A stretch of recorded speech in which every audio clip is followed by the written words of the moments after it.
Hola, witches. Hello and welcome. Welcome to a new adventure.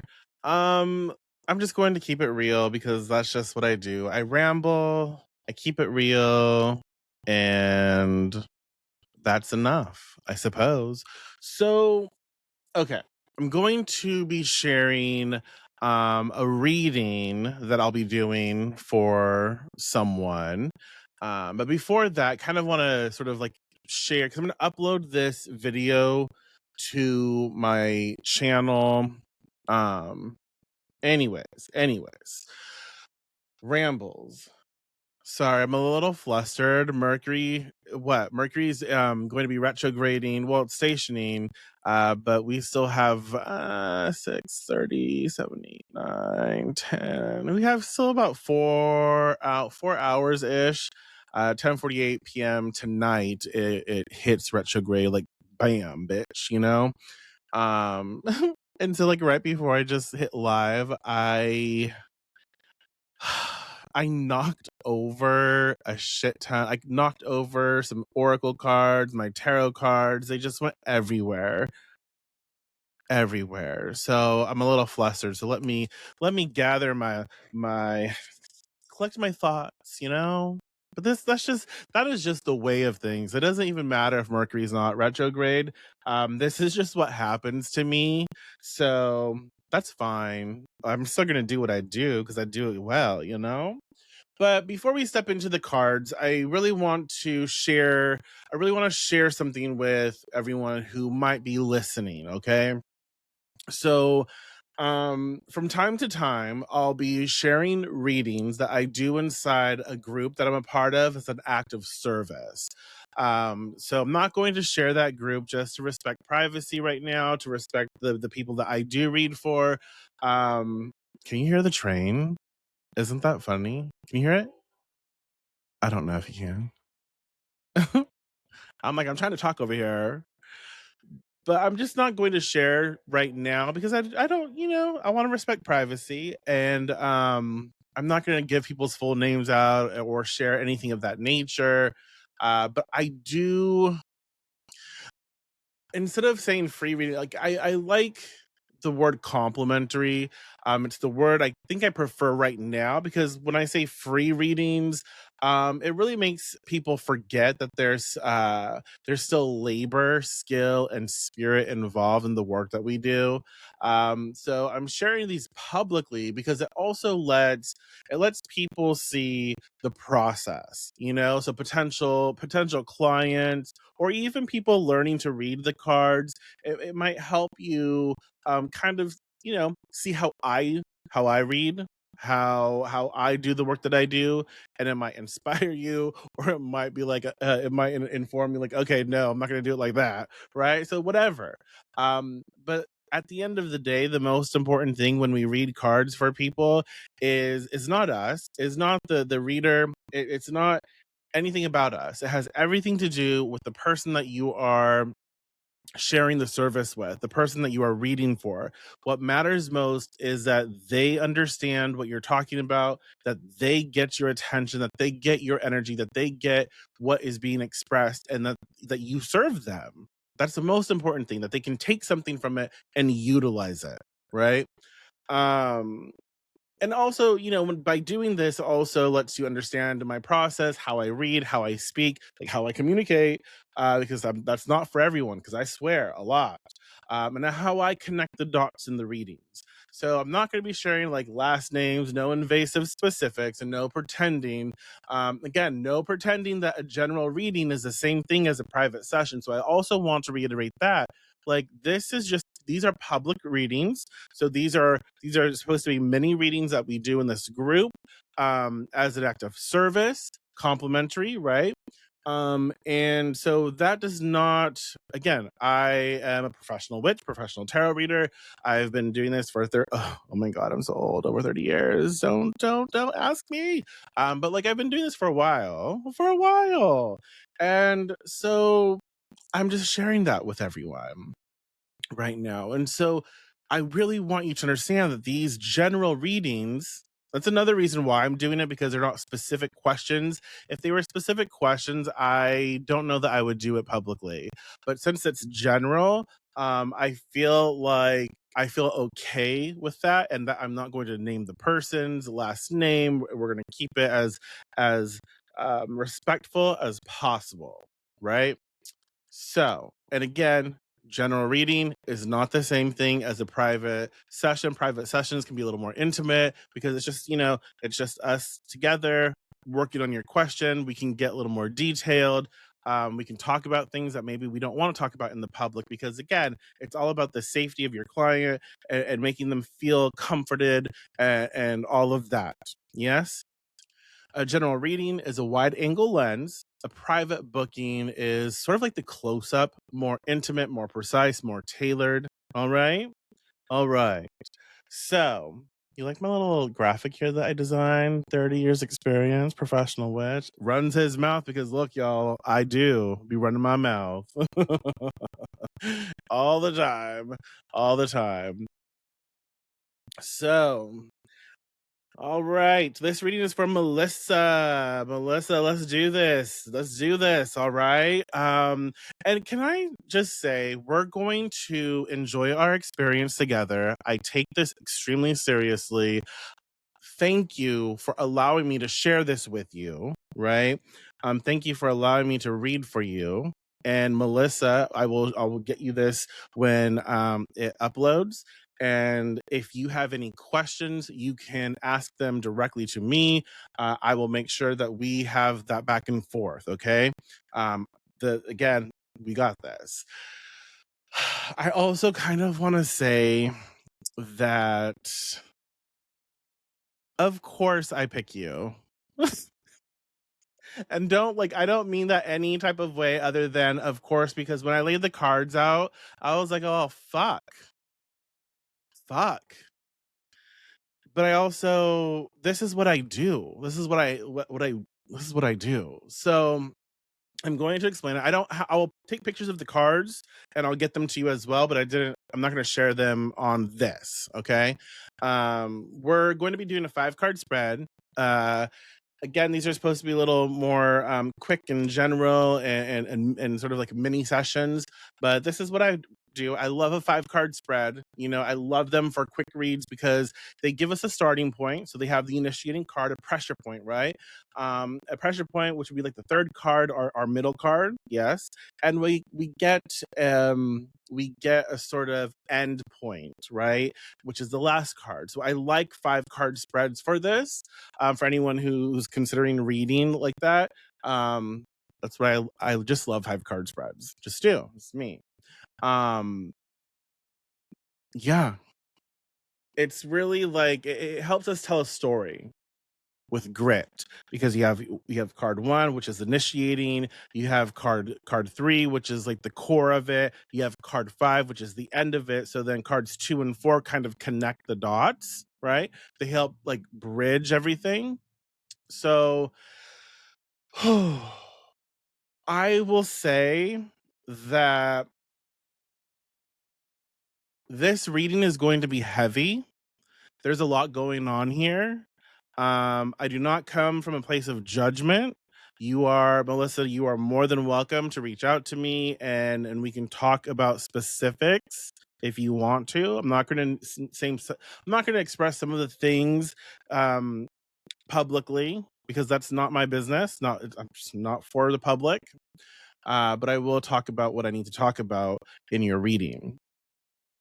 So I'm just going to share the cards right now. So we have the first card, which is the 10 of Cups.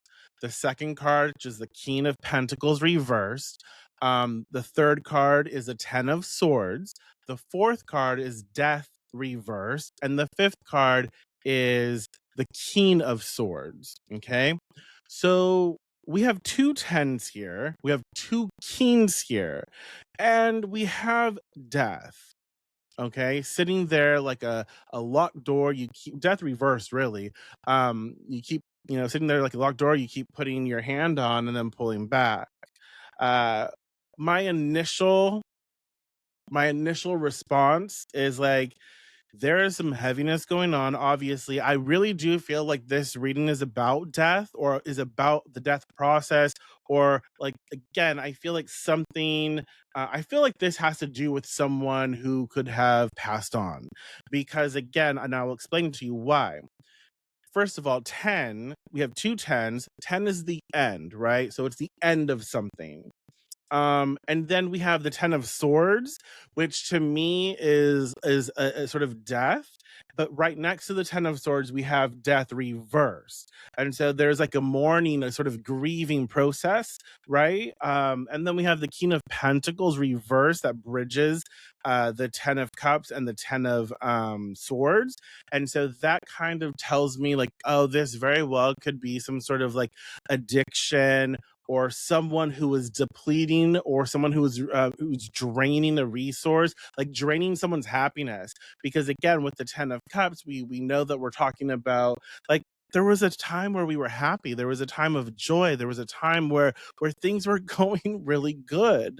And then the King of Pentacles followed by the Ten of Swords is like something happened. And because it's pentacles, right, we know it's something in the mundane, we know it's a physical thing. And again, because of the death, because of the nature of things and the cups and everything, it makes me think of some sort of like addiction, like mental health, stuff like that. But it's physically, it is a physical embodiment of something like that. Does that make sense?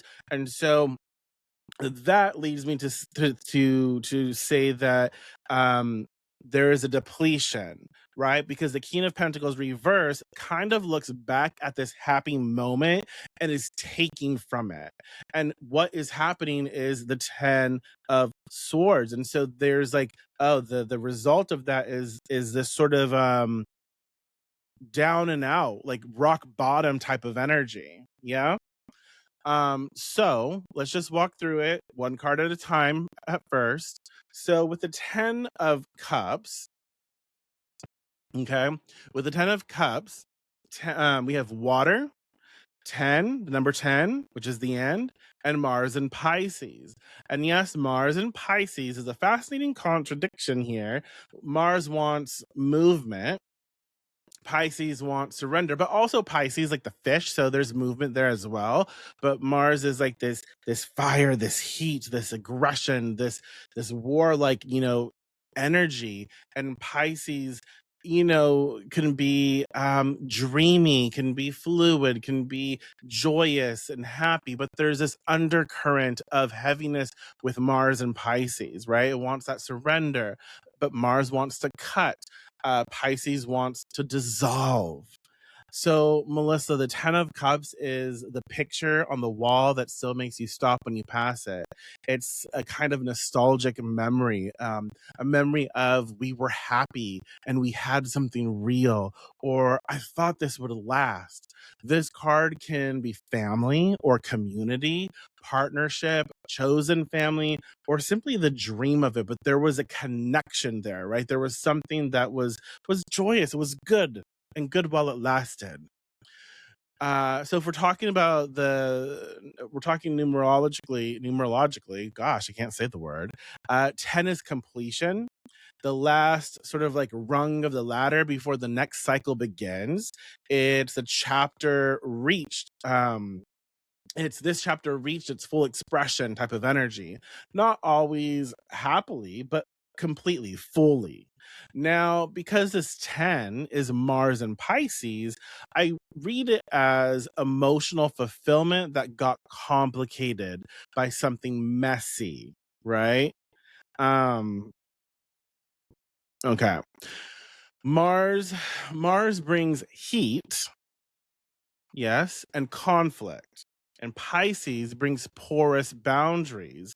This combo can show love that bled into sacrifice, support that turned into overextension, or a situation where you were holding the emotional weight while someone else floated. Yes. Elemental note here is water. Cups are water. Water is receptive, emotional, intuitive. So the starting point here is your heart remembers what it was supposed to be. And then immediately we slam into the second card. And so with the Ten of Cups, it's like, ugh, this this heart heavy, heart hurt emotional experience where there was a time where everything was okay. And now there is pain and there is hurt. And I try to hide and escape from it. Yeah. The King of Pentacles reversed.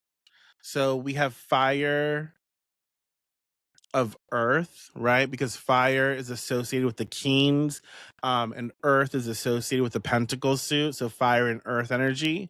This is the sort of provider archetype when it's healthy, right? When it's healthy, the one who builds stability, protects resources, shows up consistently. But reversed, this king turns into the devouring sun. All appetite, no stewardship. So Melissa, when this card comes up, and it comes in right after the Ten of Cups, it often reads like someone benefited from the sweetness you brought but didn't protect it. And I'm not just talking like money. Pentacles can be finances, yes, but also the body, health, home, long-term security, effort, follow through, tangible support. You provided, you provided a certain sort of vehicle in which this other unfortunately couldn't sustain, couldn't like I don't know the correct, there's a word here that I want to use and I can't find it, so I apologize. But this other could not hang. They couldn't handle because they didn't have the tools to to sustain that, right? The reverse King of Pentacles can be greed, indulgence, stubbornness, status obsession, financial incompetence, or someone who expects comfort without contributing to it. And you said, and I did say, uh, oh my gosh, what am I trying to say? Sorry, there's so much going on in my head. This is what happens when I'm reading, is like all of the cards start speaking and then I get overwhelmed with all of the things I want to say. And then it just gets jumbled. So sometimes you just have to take a step back, breathe. So it's like this king is feeding off the good nature of the Ten of Cups. Um, and that's really how I see it.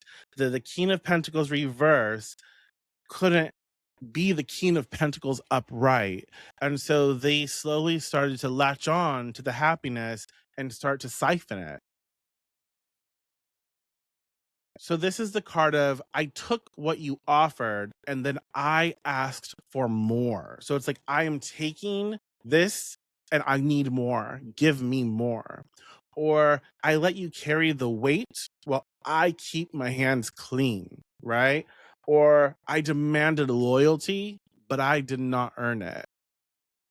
So if we think about this, pentacles are earth. So earth doesn't love being rushed. Fire doesn't, and we talk about the fire nature of it as well. Fire doesn't love being contained. So when fire, keen, is misused in earth, pentacles, it scorches the soil. It drains resources, depletes resources instead of growing them. Almost like the thing the thing that pops into my head right now is like it makes things barren. It almost dries things up in a way where things cannot be produced anymore. So there's like a lack of fertility there. Um, so we go from emotional fulfillment into depletion. And then comes the blade, our core card, which is the Ten of Swords, which is air, the sun in Gemini, numerological, I can't say that word for shit. Significance is 10, which is the end, right? So Melissa, this is rock bottom imagery. This is the mind saying, I can't carry I can't carry this story one more day. It's grief, betrayal, exhaustion, the end of a mental cycle that has chewed on you. And again, 10, another completion, another ending that's final in some way. two tens in one spread is not subtle, especially when we have 5 cards, right? That's the card shouting, we are not in the middle of the story. We are at the end of something. So now let's talk astrology because it's important. You deserve to hear what the astrology of the sun in Gemini is saying, right? So the sun in Gemini ties the sun, clarity, exposure, truth, to the lovers, which is associated with Gemini, the lovers card, choice, union, split paths, value, alignment.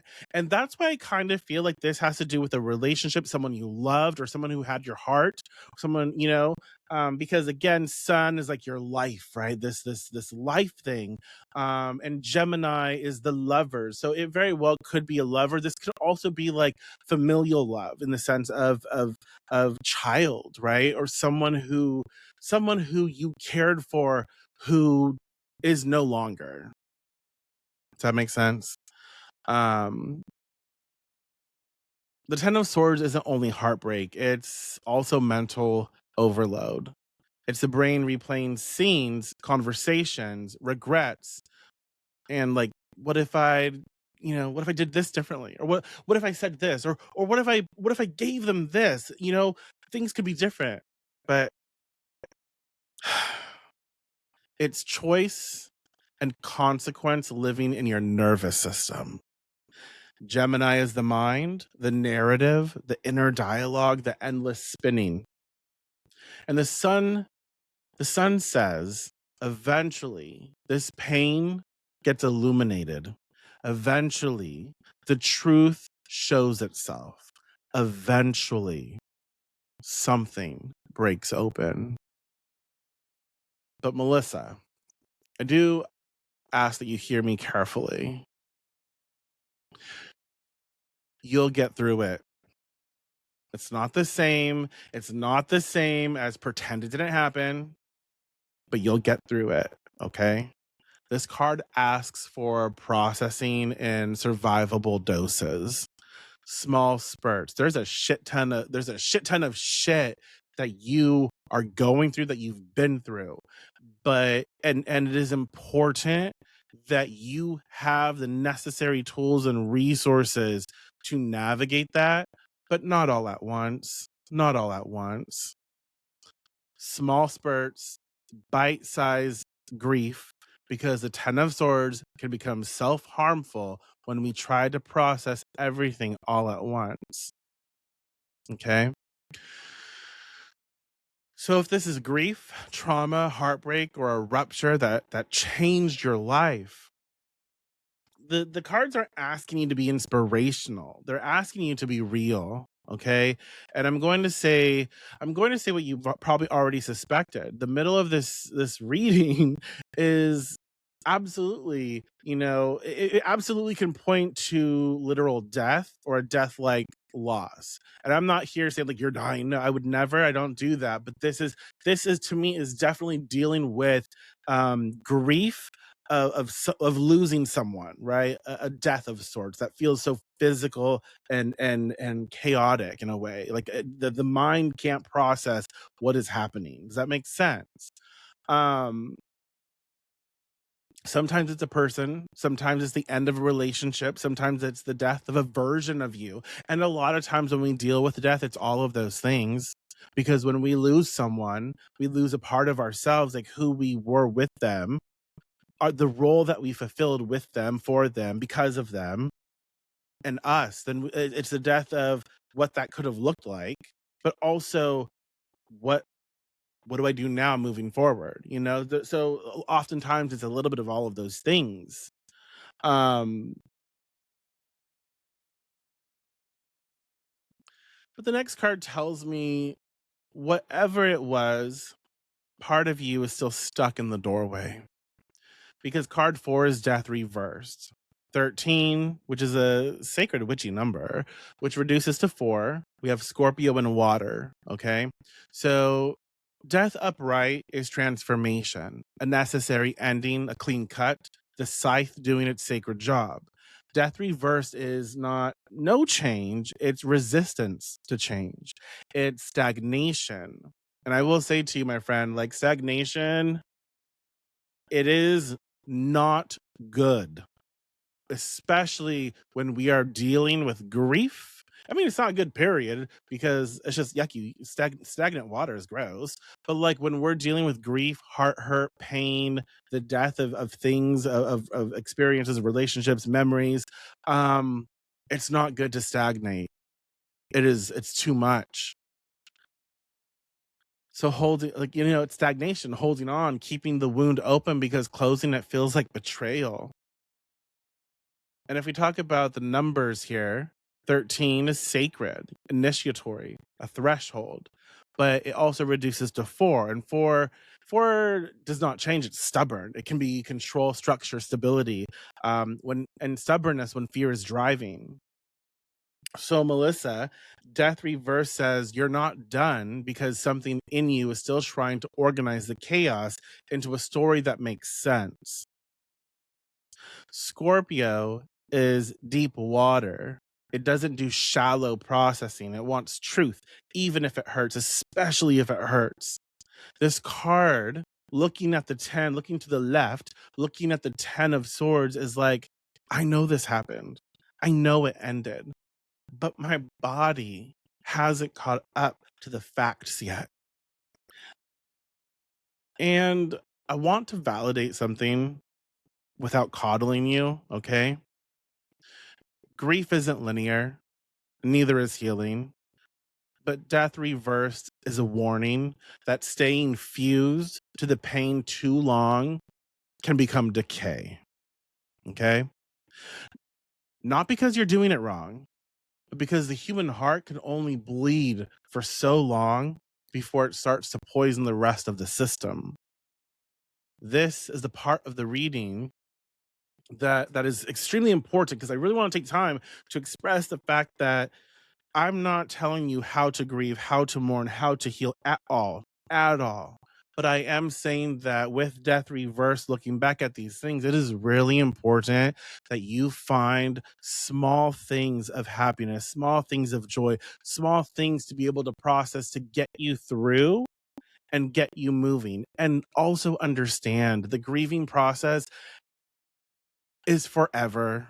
I'm not, and I don't say that to overwhelm you, to hurt you, but like people like to say, oh, it gets better. And that's kind of true, but like it also doesn't. You just learn tools to navigate. So some days are going to be good days.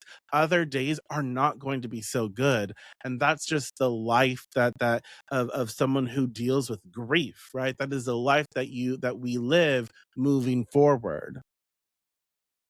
Some days are going to be good.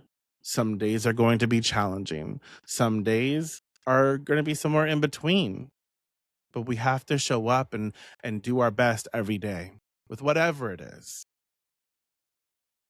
So it's time to decide what you're keeping as a memory and what you're keeping as a prison. Because this last card that we're getting into doesn't show you drowning, it shows you standing up. So we are dealing with the card King of Swords, is card 5. Fire and air, because fire is associated with kings, air is associated with the swords in my tradition, because I know some people don't do that, but in these cards that I'm working with, the Rider-Waite-Smith Tarot, air swords. The Magister of the North. This is your exit strategy, okay? The King of Swords is not stop feeling, it's stop letting feeling run your life like a hostile takeover. This King is clarity. Boundaries are needed right now for you. Authority over the mind. It's the part of you that can say, I loved, I lost, I grieve, and I am still responsible for what happens next. This is the North, the cold air, the clean blade, the judge in your own court. And notice what we have here.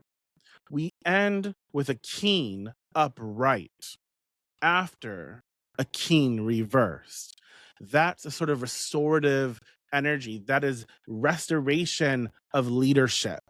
But this time, the leadership isn't about money or comfort or someone else's stability or lack thereof. It's about your mind and your decisions and your mental fortitude, right?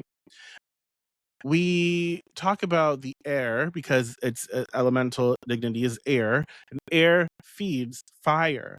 Fire moves air. This is a clean pairing. It's functional. It's, I think clearly, therefore I act cleanly.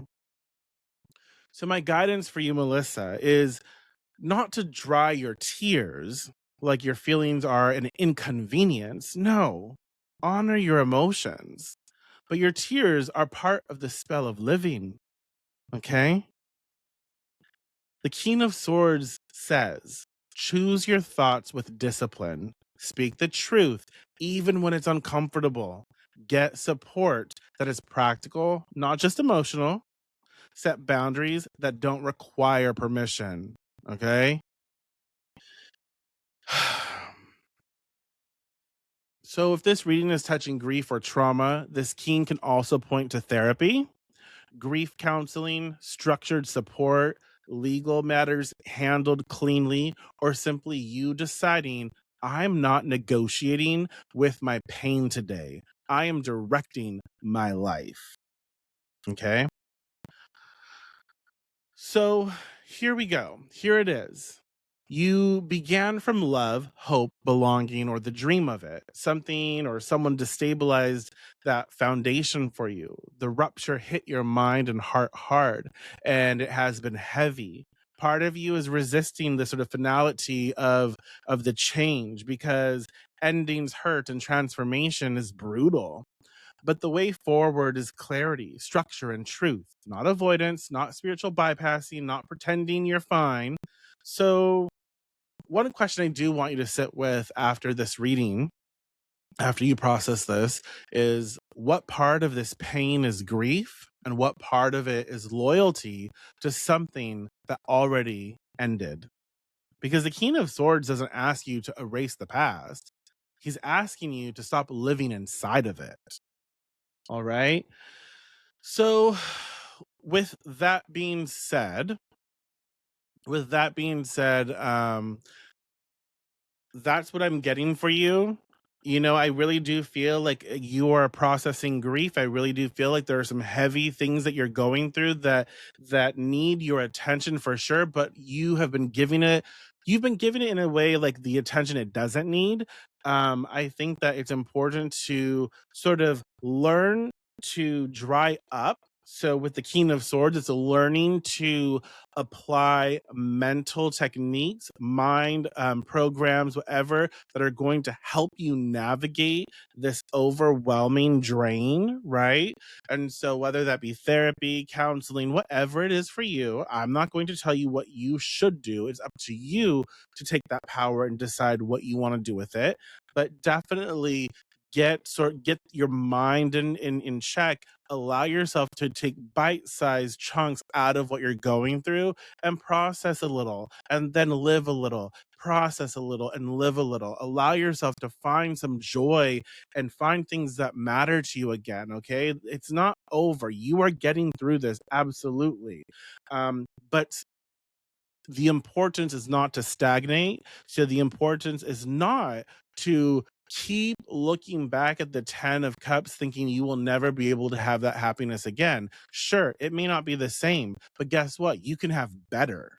So and again, I'm not saying that to minimize what you're going through. I'm not saying that to judge anything or to mess with the grief at all. But I'm saying that what you're going through is real. Allow yourself to process, but also understand that it's okay. It's okay because you're still here, you know, and you will eventually get there, and you deserve to find whatever joy and happiness is out there still for you. So understand that happy time, maybe the circumstances are not going to be the same because they can't be, but you can still be happy and find happiness in the end as well, like moving on. It's not like, oh, I had happiness and I will never have happiness again. You can. Okay. So yeah, with that being said, that's what is coming up for me. Thank you so much for allowing me to share this with you. I do appreciate you. If you have any thoughts, questions, concerns, if you want to reach out, you can message me through my business page on Facebook. The Deviant Witch. I'll respond. I'll share this link with you through that page, so you can message me. We can talk about what came up. But yeah, thank you so much for allowing me to share this with you, and for anyone else who may be witnessing this. Thank you for taking the time. Thank you for taking the time. Grief is real. And don't ever allow anyone to tell you how to grieve and when to get over this grief or whatever. Do yourself a great service though, and learn about it, learn about grief, learn about how to navigate it, and how to process it on a day-to-day basis. And understand, please, people, like, if you do go to therapy, please understand that there are so many different modalities in regards to therapy. So don't write it off at first if something, because sometimes it's the modality that's not right for you, and sometimes it's just the therapist that's not right for you. And so, like, it sucks, but we have to kind of discern and navigate that. So, like, if at first you don't succeed, try again. And so maybe find a different modality, find a different therapist, but there is a right person and a right modality out there for you to help you process whatever it is you're going through. Okay, you're not alone. um and we're all in this sort of coven consciousness together, and we will get through it. You will get through it. You will navigate it and be better for it. And I wish you well. I wish you all well. So thank you, thank you, thank you. I will talk to you. I will talk to you all the next time that we do this. I hope that this is insightful for you. Thank you again, and goodbye.